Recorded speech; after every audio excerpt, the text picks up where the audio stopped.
Thank you. And as one of the many people in this room, I think, who has benefited over the years from Rose's wisdom and mentorship and encouragement, it's also kind of a personal thrill for me to see her win this award.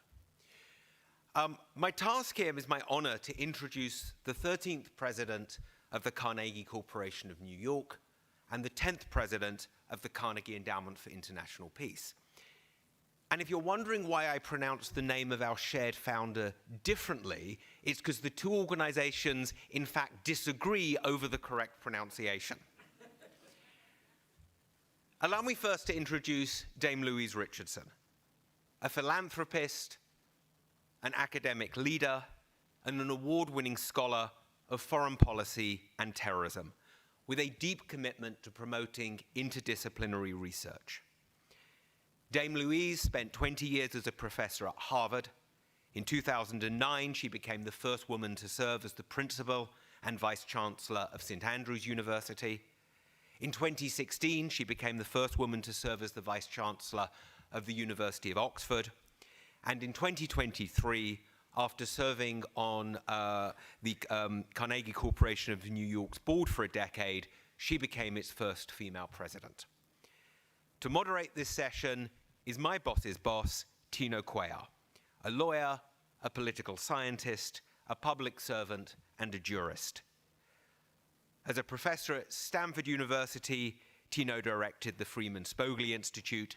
He served as a justice on the Supreme Court of California, and he is now the president of the Carnegie Endowment for International Peace. Please join me in welcoming Dame Louise and Tino Cuéllar.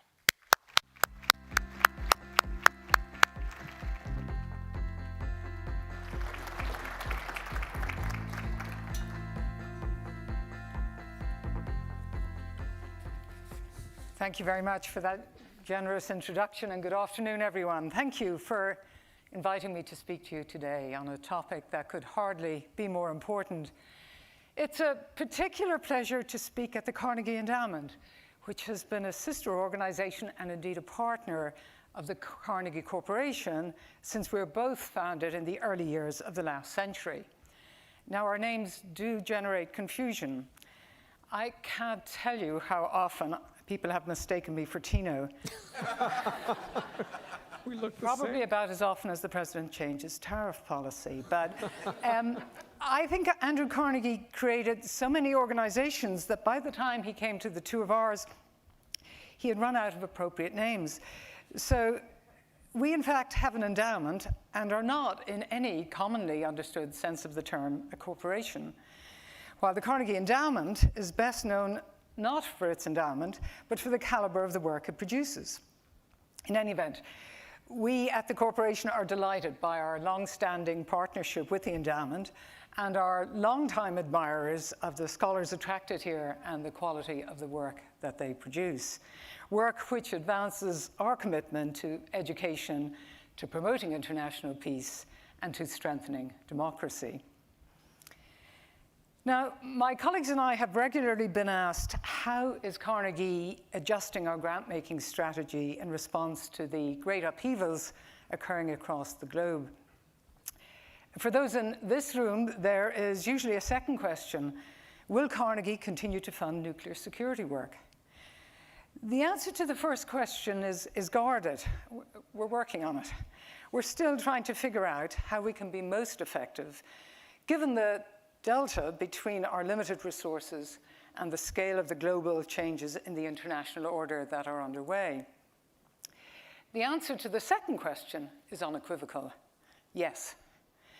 As I hope this talk will make clear, we remain committed to doing whatever we can to reduce the nuclear threat and to ensure that the next generation will be equipped with the skills necessary to manage our nuclear security into the future. The fact that other funders have gradually reduced or even eliminated their support causes us real concern, but in no way causes us to reconsider our commitment. Quite the reverse. I was truly surprised on assuming this role 2 years ago to learn that we are the largest private funder on nuclear security. I hope we won't remain so for very long. We at Carnegie are committed to support of nuclear security, first because of its importance, especially at this time. And second, because of its alignment with our commitment to peace that has been present since our foundation. As everyone in this room knows, the risk of nuclear proliferation has never been higher, and the risks of nuclear detonation, either as a result of an accident or a regional conflict, have never been higher. The world order that has prevailed since the Second World War is under increasing strain due to the growth in China's power and President Xi's focus on national security, to Russia's refusal to accept its diminished role in the world, and to America's commitment to NATO and to providing a nuclear umbrella being called into question. One of the great achievements of the post-war era has been that President Kennedy's fear has never been realized. This fear, expressed in 1963 while advocating for the Test Ban Treaty, was that by the 1970s there would be about 25 nuclear powers. Recent events in the Middle East have provided incentives to Iran to accelerate its nuclear program, and to Saudi Arabia and others to consider their own. Meanwhile, in Europe, Poland and even Germany are considering developing their own programs and holding discussions with France about extending its deterrence in light of Russian aggression and growing American isolationism. In South Korea, too, polling suggests growing public support for acquiring a nuclear arsenal. Meanwhile, emerging and disruptive technologies in space, AI, cyberspace, and quantum are creating new pathways for nuclear escalation, blurring lines between nuclear and non-nuclear systems, and complicating the future of arms control. Additionally, these new technologies are both magnifying and complicating the risks associated with nuclear weapons, given their potential role in escalation control, crisis management, and global security regimes. Meanwhile, the threat posed by major powers potentially resuming nuclear testing appear to be growing by the day. As if all of that were not enough, I have a personal concern too. It is that the issue of nuclear weapons seems to have less salience for the younger generation than it had for mine. There appears to be a sense that there will be a technological fix. A survey we sponsored, conducted by the Chicago Council on Global Affairs, found that millennials and Gen Z are less confident than boomers and Gen X that nuclear weapons are effective in preventing conflict or making the US safer. In popular culture, too, nuclear war is much less evident than it was in the era of Dr. Strangelove or On the Beach. Finally, as evidence mounts of political leaders acting against civilians with impunity in Africa, in the Middle East, and in Eastern Europe, the argument against the indiscriminate nature of nuclear weapons is weakened. Remember, Osama bin Laden used to constantly criticize the US of hypocrisy by invoking Hiroshima when the US complained about terrorist attacks on civilians. One thing all generations do appear to agree on is that they do not know enough about nuclear weapons and are unfamiliar with a range of nuclear issues. So, with the rate of growth of the risks far outpacing the rate of growth in popular concern, we at Carnegie believe that we have to double down on our efforts to address the issue. To do so is in keeping with our long history promoting international peace. Andrew Carnegie himself was a passionate believer in peace. He built the Peace Palace in The Hague. He traveled around Western universities giving commencement addresses in which he called on the young men to join a League of Peace rather than an army. In his day, he was the richest man in the world, and he, not unlike his contemporary successor, had access to presidents and global leaders. He lobbied them constantly to try to avoid the outbreak of war.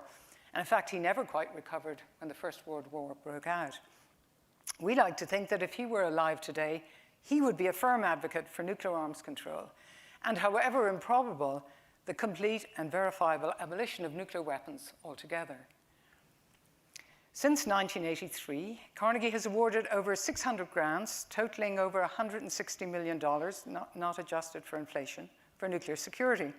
Now, it may seem like a significant sum, but by compared to the vast amounts spent by governments, it is overwhelmed. But we nevertheless believe that philanthropy has played a role in reducing nuclear dangers. For example, philanthropy has funded research and dialogues that ultimately led to landmark arms control and non-proliferation agreements. The Pugwash's Conference influential role in the Limited Test Ban Treaty, the Nuclear Non-Proliferation Treaty, and the sadly defunct Anti-Ballistic Missile Treaty was recognized with the award of a Nobel Prize. We at Carnegie funded research and analysis that ultimately served as the backbone to the non-Lugar Cooperative Threat Reduction Program, which did so much to reduce nuclear materials, delivery systems, and much more from the former Soviet Union. Philanthropy also funded the nuclear freeze movement.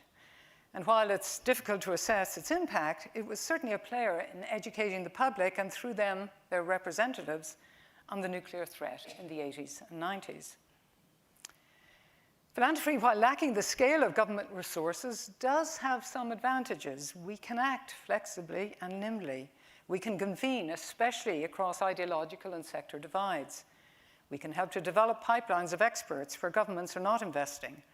We can take risks and invest in experimental and innovative ideas and young, untested scholars. One example of how we at Carnegie Corporation are doing this in a sphere outside of nuclear security is through our Fellows Program.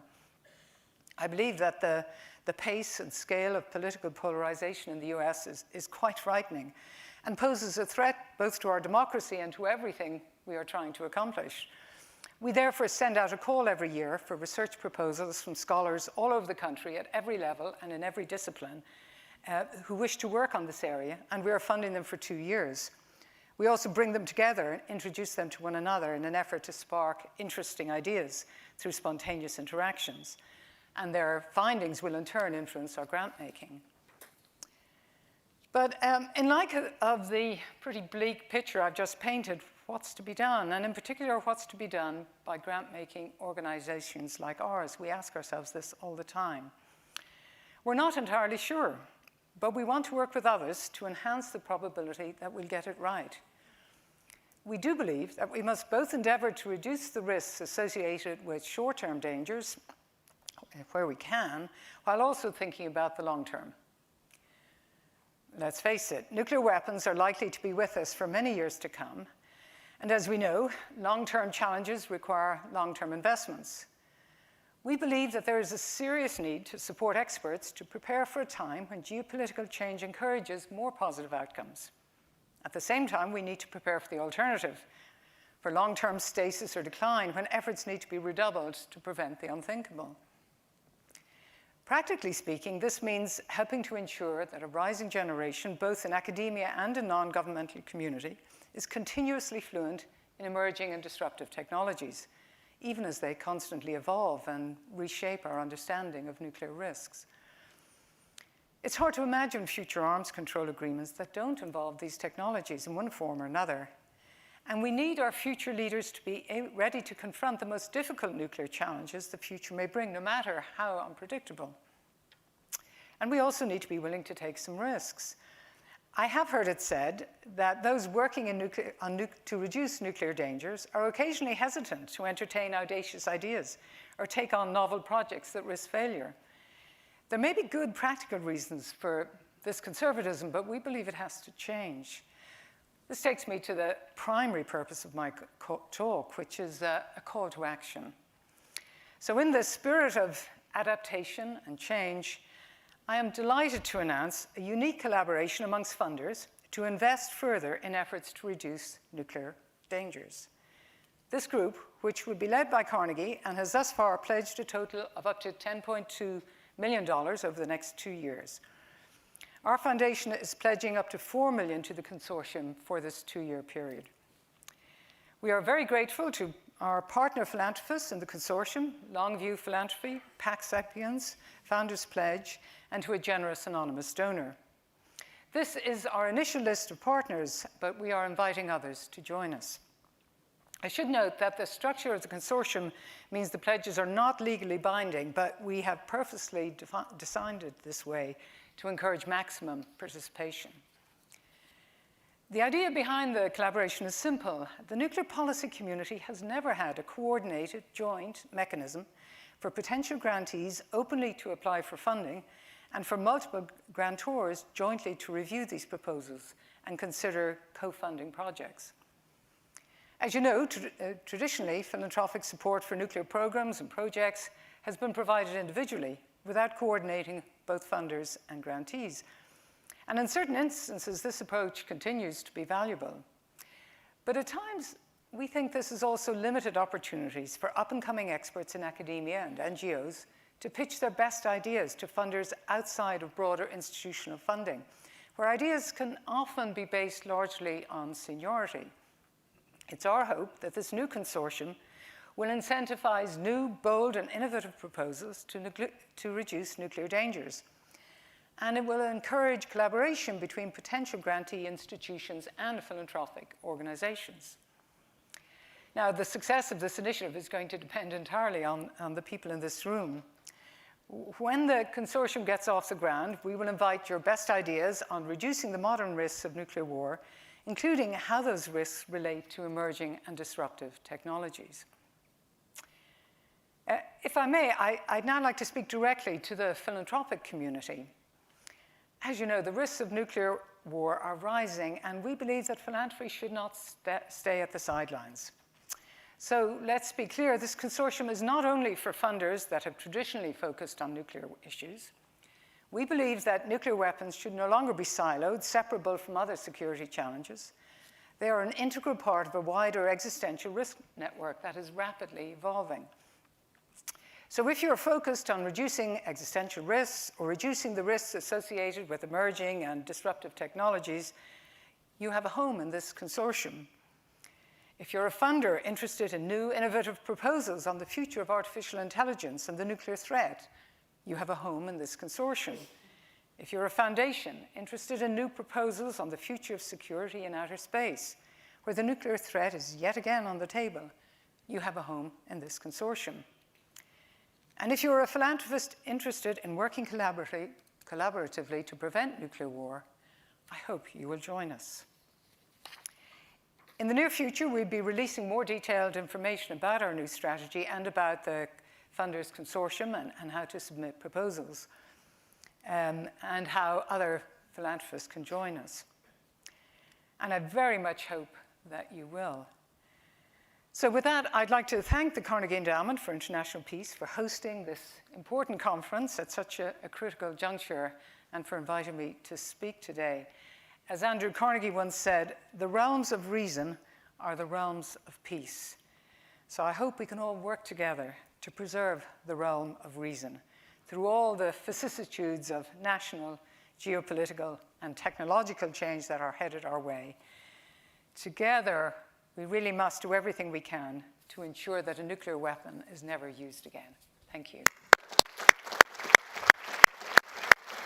That's terrific. Thank you. Oh, thanks. Dame Louise, it's a real pleasure to host you here at the conference. I have to point out that in many decades that we've been holding these conferences, one of the most important policy lessons is a person announcing new funding becomes the most popular person at the conference. So thank you. And the gratitude comes from a recognition that one of the challenges in leading a grant-making organization, which you lead, Dame Louise, is trade-offs, that you're not in the business of raising huge amounts of new money from external funders. Andrew Carnegie, and by the way, I'm glad we agree on the pronunciation too, Yes. That's progress, that there's a discrete budget constraint.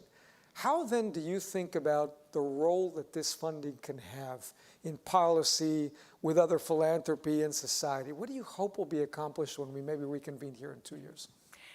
Well, my hope is that there will be enough money in 2 years to fund every good idea that comes our way. I mean, the hope is that we will act against, there has been a trend of declining interest in this field, notwithstanding the existential threat it poses to us. So we really hope to kickstart more funding to encourage other foundations and philanthropists who have moved out of the field to move into it, or people who are like us, just trying to figure out how can you most have an impact on global security. And as I said, for us, it's just the scale of the threat is so enormous. It's hard for me to see how we can say we're committed to international peace if we don't take this really seriously. But as I say, I hope we'll persuade others to join us and encourage young academics that there will be funding for their research, that they should, if they have an interest in this field, they should stick with it there, that I hope there will always be funding for them. When I think about your role in academia at St. Andrews, at Oxford, at Harvard before that, your role as a scholar, one through line I see is a deep interest in interdisciplinary work, taking insights from different perspectives, using different methods.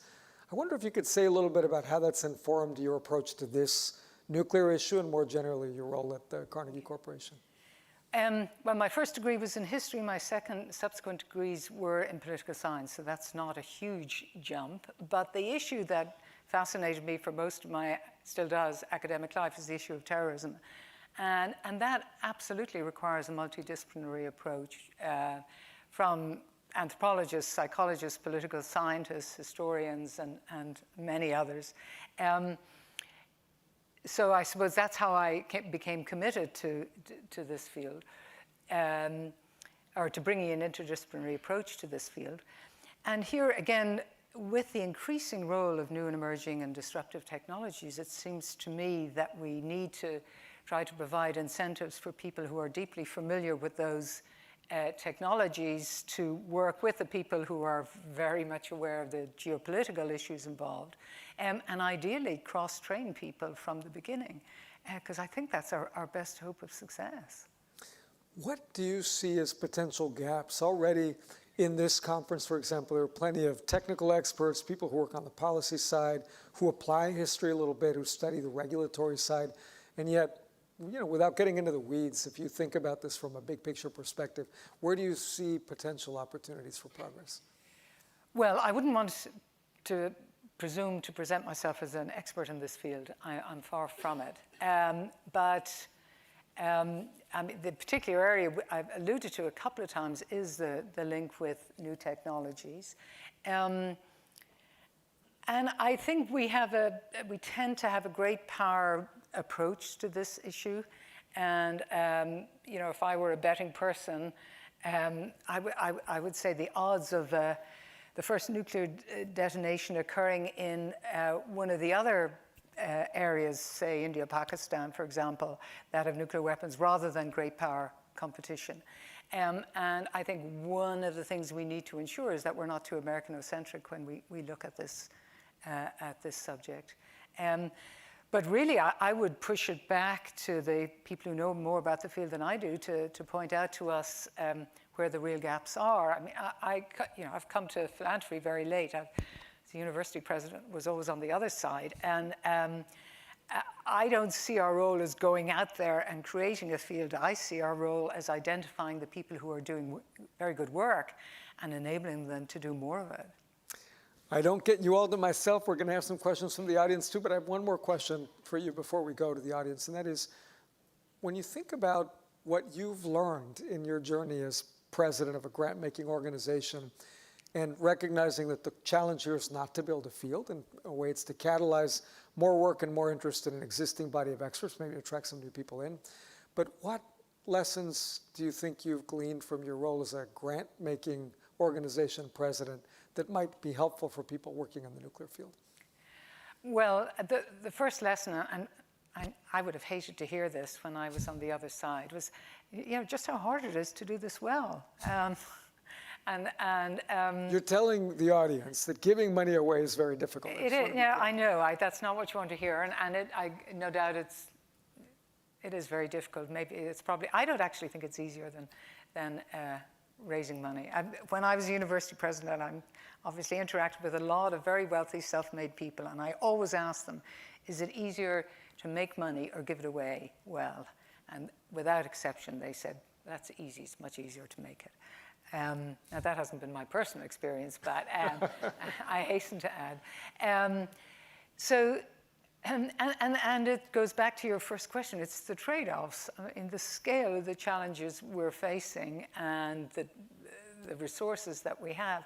How do you ensure you have maximum impact? I mean, I feel it's an incredible privilege to have this endowment from Andrew Carnegie, but I feel an acute sense of responsibility to maximize its impact. And in a subject like nuclear weapons, it's hard to calculate impact. I mean, I made a few comments about some impacts I think we can claim in the past with arms control. If we discover we have completely failed, that'll be the least of our problems, because it will have meant that a nuclear war would have broken out. So I would just say to people who work in this area to work with us and to help us figure this out genuinely. How can we, given our resources, have maximum impact in this field, which really matters to all of us? I have a question here from Anya Fink that I will supplement, since I have difficulty stopping my asking you questions. But the question as written is, how will the consortium measure the success or policy impact of grantees? That is a perfectly good way to formulate the question, but I'll just add to it by saying, imagine you're in conversation with another foundation president that, for the moment, let's just say, is hypothetical. And that person says, we were in the nuclear field for a while. It certainly had a compelling story for why it mattered. But we just find it awfully difficult to get engaged in and stay in a subject where we can't see clear, measurable progress in achieving our goal after 5 to 7 years. What might you say to that foundation? Yeah, I suspect that is the reason people have left. And my response is the one I just gave. This is so important. And there is work that needs to be done. If young people don't know anything about nuclear weapons, if they don't really care much about nuclear weapons, they think it's just another odd technological thing that there will be some fix, then we're more likely to have a nuclear war. And so I think, I think every philanthropy has a portfolio, and there are some things that you can measure very easily, like how many kids got into college because of us, how many kids graduated from high school because of what we did. Those areas, we have very clear measures. These, it's much more difficult. I would take in engaging with the grantees, I would take a lesson from the British Research Excellence Framework. The British government has been grappling with this idea for years with universities, because university funding comes through what's called a Research Excellence Framework, and 20% of the money you get is dictated by impact. And we've had endless years and years of debate about how you calculate impact. It's really tough, but when you've missed it.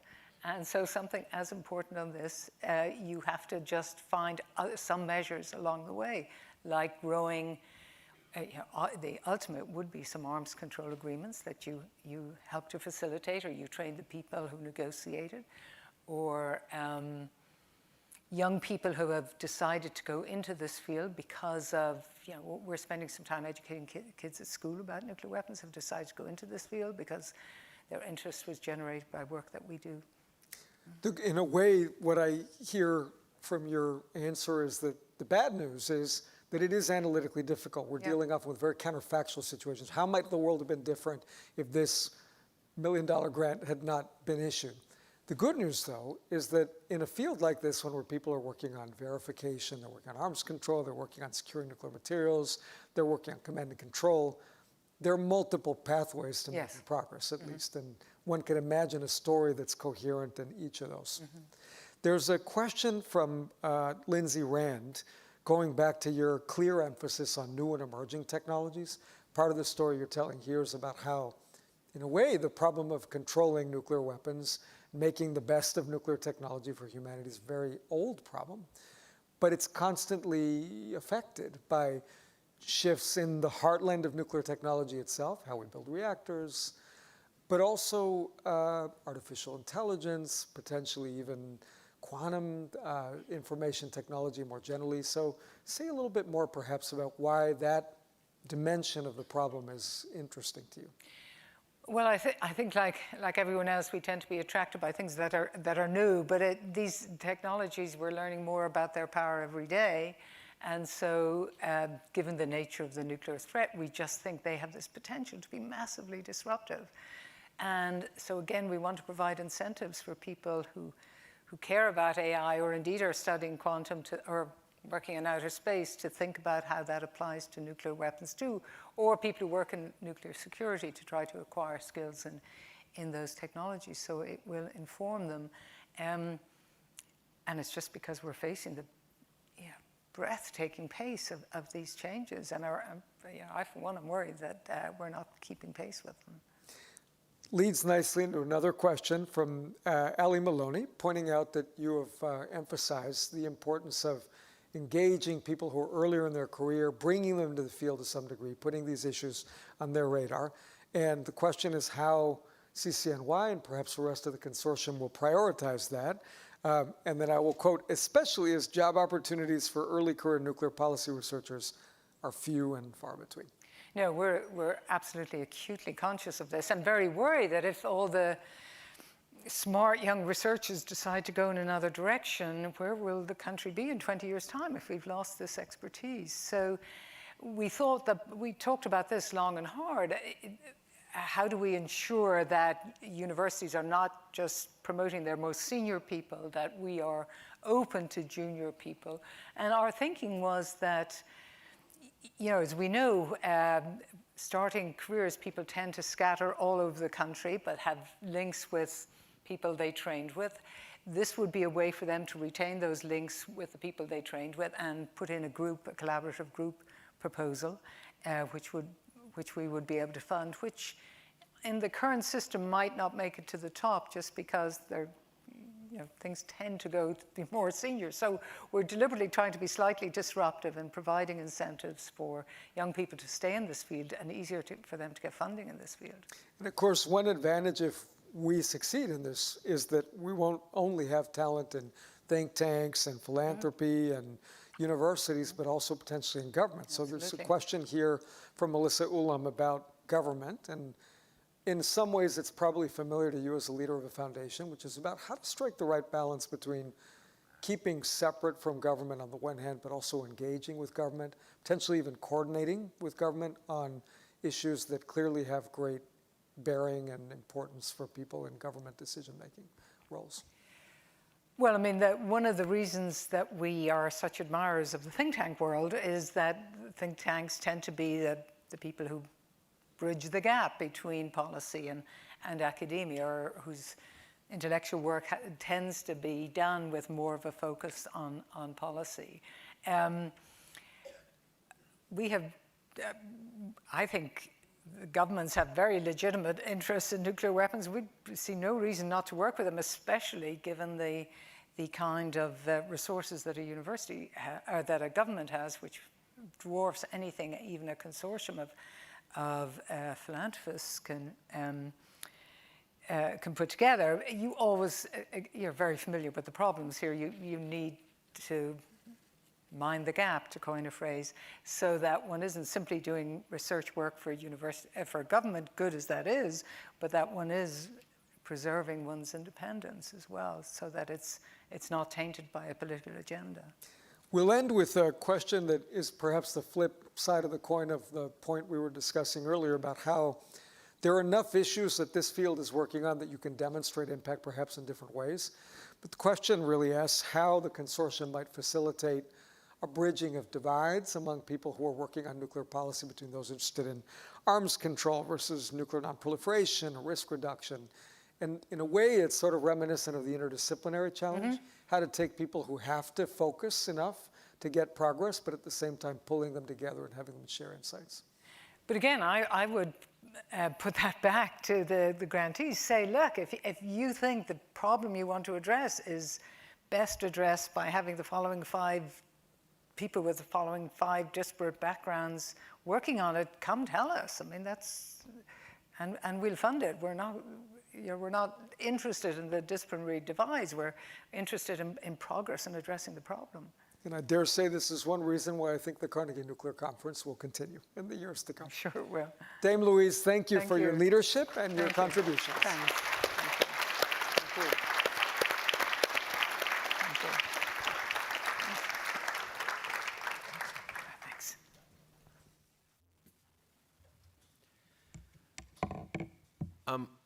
I speak for no one other than myself, but I'm sure a lot of people share the excitement at the announcement from Dame Louise that we've just heard. In her remarks, Dame Louise talked about the successes that philanthropy has achieved in the past And at one of these conferences, we always like to take a moment to remember those who affected those successes. And so we always show a short video of community members who have passed away since the last conference. We make an effort in this to include not just Americans, not just those who have lived high-profile careers, but also those who have pursued quiet, meaningful, and impactful work. And I just want to say, help us in this task. So please do drop us a line ahead of the next conference to tell us about people who we might not think about, who we should include in this video. But now, let's roll this year's In Memoriam video.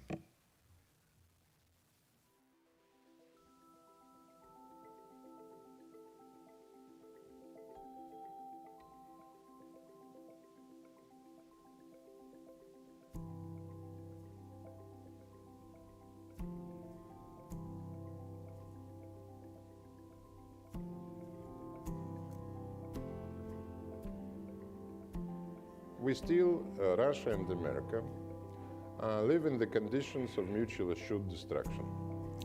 We possess more than 95% of all nuclear weapons that exist in this world. And while we cut and cut dramatically, we still can kill each other and the rest of the world quite a few times. And management of this situation is extremely difficult. Ideally, we should overcome it and move beyond mutually assured destruction.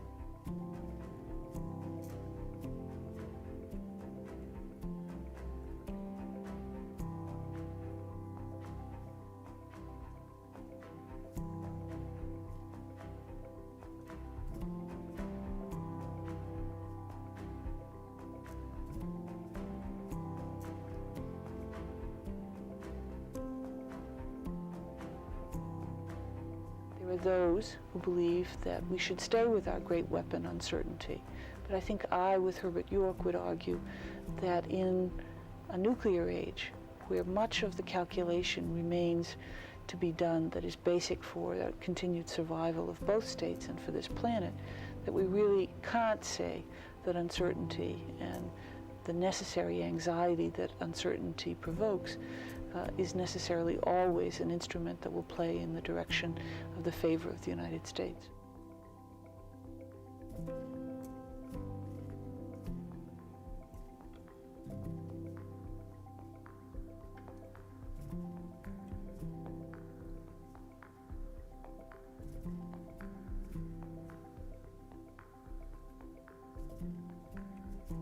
And that's what we want to do, is deter. We don't want to fight the war, we want to deter it.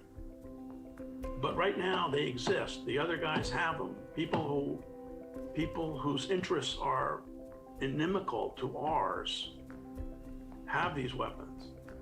And the US must retain them to maintain the, what I would call, give us our best chance of continuing the post-Cold War security order.